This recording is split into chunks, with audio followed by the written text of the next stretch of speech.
Welcome to Game Stupid, the game design podcast where Fridays in a pot and see what's cooking. I'm Chloe Montgomery and I'm joined by Diana Jones, emerging designer. Kayla Dice. I love that, we're doing a banking recording. We're going to try, because it's Christmas, we're going to try not have so much disruption. We're going to try and get some extra episodes recorded to rebuild our backlog. And the energy we've brought straight away is fucking the intro we always do. I was thinking when I was Kayla Jones, emerging designer, it was I'm on the phone to a call center. Yeah. How are you doing this week, Chloe? I'm good. I've caught my usual it's winter cold, so that's fun. Do you get flu jabs? I do get flu jabs. You should. Yeah, that's good. But even so, some of them do break through, of course. Yeah, listen, I work in hospitality, and so there's lots of children coughing, and I'm always cover your mouth when you cough, and the parents laugh at me, and it's you should be saying this, not me. That's wild for the parents just to be. It's oh, God bless you think you can actually tell my child what to do. Actually cough on them more, Jeremy. So yeah, you've been struck down by children. While that was happening, went up to Scotland and back and did Tags Fest in Edinburgh around Fruit Market. That was fun. What sold well?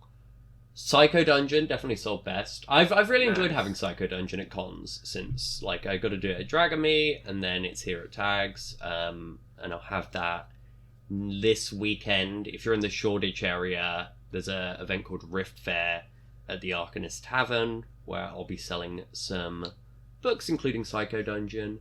I've sold out of Illustrator's Guide to the Dreamplands, which is cool. Nice. And yeah, everyone was really nice at Tags. Tags is a very friendly con. What does Tags stand for? I want to say it's tabletop and graphic storytelling, but I feel maybe the A is an and.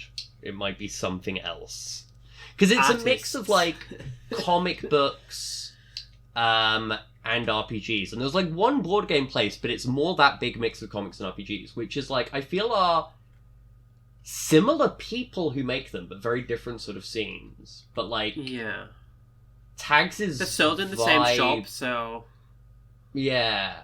So I think there is more crossover. It's Tags is, general atmosphere is you are less reaching out to people, you're waiting for them to come to you in a conversation. So you don't have the thing we had at Tabletop Scotland of just trying to grab someone's attention by asking do you play TTRPGs and just getting a very blunt no. Mainly because you're not calling out, but also honestly I feel comics people were just more interested in. I feel comics people who don't know RPGs are more interested in the idea of it and can be more one around than board game people who have decided they don't care. They're willing to give it a go. They're willing to learn about it rather than oh no, I've played an RPG. Not for me. Thank you. Don't want to talk to you. Yeah. Also, I will say very friendly in the sense that whereas the comics Tags I feel were the nicest I'll give it a go. people. Oh. Yeah, no, totally. I feel the Tags crowd were also some of the nicest people in terms of how they left a store that they had decided they weren't going to buy anything from. Which I feel is an inherently awkward thing, and I'll say it's awkward on either side of it. There's no one has to buy something. They've had a look around, they've decided not, but it's always a bit of an awkward one to decide how you leave. Whereas everyone at Tags seemed to land on the thing of, I'll just say something very nice, which I obviously mean. And just going oh, all your stuff seems really cool, all your stuff seems really unique. And I'm that's nice, that's a nice way of getting past this transaction. It also did okay. Also, Tags was quite cheap for me to do, because I stayed with a friend, and I got part of my journey refunded. So, but yeah. I am exhausted at the moment, Nice. And that is maybe because I'm in the middle of free cons, free weekends, which is maybe not the smartest idea I've ever done. Yeah, nobody would ever say it's a smart idea for you, the most disabled person I know, to do this sort of thing. Hell yeah, the most. Yeah, well, I mean, I would definitely never recommend anyone with a day job do this. And to be honest, I don't think it's something I'd likely repeat again in the future, but I will say I think it's led to some interesting learning things, because it's like, oh, I immediately get to apply the lesson from the last con to the next con. So, like, even in small ways, like, everything I forgot at Dragon Meet, where I was like, shit, I didn't have scissors, I didn't have tape when I packed up, I had to borrow it. All of that stuff was packed for tags, and that will all be tagged for Rift Fair. At tags, I saw a lot of how my, like, pitch worked good, but I realized my stall setup, like, oh, I could have done some tweaks on that. I get to test those tags out immediately at Rift Fair, and maybe if they're good, that means, like, whenever I do shit next year, I'll do that. But I'm looking forward to doing this Rift Fair on Sunday. I'm also looking forward to then taking some time off. Both just in general, but also, like, come January, I'm just going to take a sort of slower time when it comes to, like, writing and stuff. You know the weird nature of our podcast? Is that because of our outro being the, like, just thank you for listening to Game Soup, one of us, like, cutting the other off, which is great, it does mean we're terrible at plugs. Oh yeah, no, we never plug. It's a bit, well, so I'm, at this moment, I realise I'm doing a lot of them up front. But also, a lot of today, what I've been doing, I mainly taken most of this week off, but, like, today I did start off doing some more work. I've been finishing up the layout for Nemesis Retribution, which probably, I've said a lot of times about when that will probably come out, so this is the latest promise. Yeah. That will probably come out around, like, December 17th, because I'm going to do, like, a 4-year anniversary sale of the first time I published a game, release a new game, and probably put everything from the year on sale. So I think I had a bit of a stumbling block with Nemesis Retribution. Partly I've been really busy. Like, I'd finished the writing of it, really happy with that, but, like, when it came to layout, I'd mapped out where the text was, but I was really delaying a lot of stuff because I couldn't entirely figure out what I wanted its visual identity to be. And what I've sort of settled on here is I ended up going, like, oh, I'm in my own head because I kept trying to plan too much stuff. I was planning stuff that was, like, the complexity level in terms of work for me of, like, Psycho Dungeon or Godslingers and stuff. And I was like, I'm just putting off finishing this game because I don't necessarily have that energy for that. So what I've swapped to doing in the last couple of days is, like, a just much more straighter, simpler, stock art approach route. It's close to finished. I'm not going to finish it today, because I'm going to go bake cookies with my boyfriend later. But, like, I might finish that soon, and hopefully it could come out in time for that anniversary sale. The Game Soup original, which regular listeners of the podcast will have heard lots and lots about. Yeah, so Game Soup, we typically design games, so let's go to the random word generator, because we don't really have any ideas flowing around. Yeah, I've got one straight up. Do you want me to chuck that at you first, if you've got yours ready? Hit me with it. Occupy. I have rare. Rare is so hard to use. Rare is an adjective. Do you want a noun? Which I feel... I mean, I don't know. I feel adjectives are some of the most annoying words for Game Soup prompts. But also, could you have any ideas for occupy and rare? Otherwise, I'd say maybe chuck in a third word. Give us an extra noun, and we can use rare as well. I think it is... Look, if we're doing a Christmas episode, let's go full in on it. It is all of the Christmas animals. Like, the stuff that gets served on Christmas Day. Your chickens, your turkeys, your pigs. And they're all like, we're not having it anymore. We don't want to be cooked. We want to stay rare. We want to stay uncooked. And so these animals occupy a Sainsbury's. Right. So you're sort of mashing up, I guess, Chicken Run and Fantastic Mr. Fox. A little bit. This feels like a very Chloe game, in spite of the fact you're not a vegetarian, are you? No, I'm not.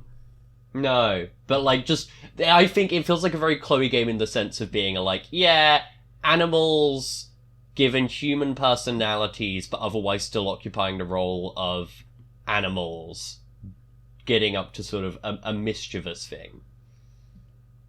Yeah, in like one less layer of like, what do you call it? Absurdity. It would be like, oh no, this is vegetarians occupying a Sainsbury's. Yeah, so I feel like the way you've pitched this is like a base building game almost. See, the way I was going to have it is like you're building a community inside the Sainsbury's. Can you get like the locals on side? Can you survive long enough to get press recognition? Like, the police are called. Can you hold them off? Sorry, I'm now like, is this a Quiet Year hack? I've not played the Quiet Year. Tell me about it. I also have never played the Quiet Year, which is very interesting because I've definitely made at least one game where I'm like, oh, this is clearly descended from the Quiet Year. It's just like descended via Quiet Year's own like offshoots because I have maybe read it but not properly played it. But I also think they're like, it's the Quiet Year before you're going to get attacked and you're drawing prompts as you build up the thing. And I'm like, yeah, draw cards, build out like the supermarket, how the supermarket is being defended, but also like the relationships that are happening there as you map out things. And then at the end, it's like, oh yeah, like the police are sent in, like the armed police are sent in, and it's how much of the community do you think will come? How much will, your occupation survive? So yeah, it's Occupy Sainsbury's : A Quiet Year hack. I don't know why I've gone for Sainsbury's, but there you go. Yeah, I was like, oh, I assume we knocked this down to a supermarket, and you were like, no. Sainsbury's is the artistic vision of Chloe Montgomery, the award winner. I will not have this watered down. I just think Sainsbury's has a very nice aesthetic, and they could do with being taken down a peg or two. See, but I do feel like in terms of fun level of... Well, actually, Sainsbury's has the Argos. The Argies. The Argies. That must be the plural of Argos, they got Argos right? as well, so can you Argies. like get some tools out of the back? Can you... I was about to be like, I feel like the most practical fun one in a game sense would have been Lidl or Aldi because of the middle aisles. But then I'm like, oh yeah, the Argies.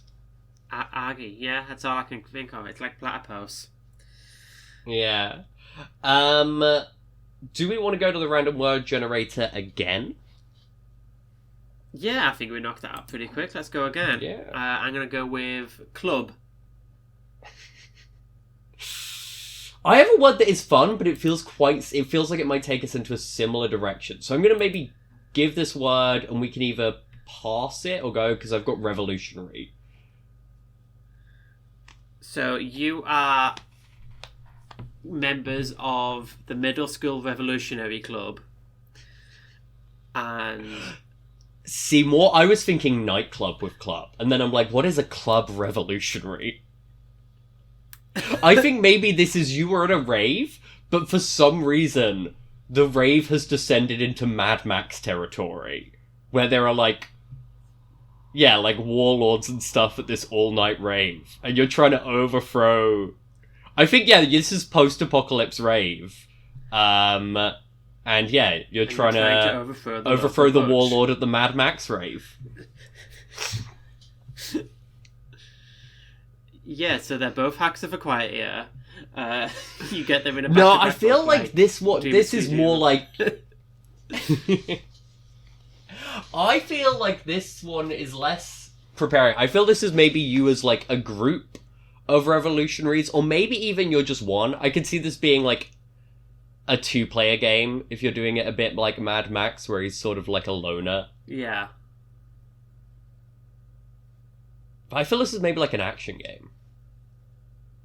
Like, I feel this is like, you go to places, you do fighting. Maybe it's like one person is like your club revolutionary, and then multiple people play GMs where like their GM is like, you have a specific faction of the Wasteland Rave that you control, and you indicate what that faction does. So there's a bit of a faction game between most of, like, all of the players except the person who is the club revolutionary. Yeah, you were cutting out for a lot of that, but I'm just going to assume you just cooked for like 2 minutes straight. I was saying it's a faction game. Like, Right. in that, like, everyone who is not the single player being the club revolutionary, they have GM responsibilities and moves and stuff, but they also control a faction who are, like, you know, part of the sort of war groups of the Wasteland Rave. Yeah. So they've all got their own faction into play and stuff, while the club revolutionary, you know, goes about stuff. I could also maybe see this being like building it on belonging outside belonging, but I don't think it would meaningfully be a belonging outside belong game, in that, like, maybe it's, yeah, all of the factions are like setting elements, but like souped up. They have their own token economy and maybe some more like mechanics for how they trade tokens between each other. Yeah. It's a hack of Root, the board game. Yeah, it sort of has that energy of, like, I guess more the board game side of it, right? I have no idea how much the RPG side of it is that. Club Revolutionary and Occupy Sainsbury's. Yeah, so thank you for listening to Game Soup. We will catch you next week. We're just going to keep recording, so yeah. Yeah.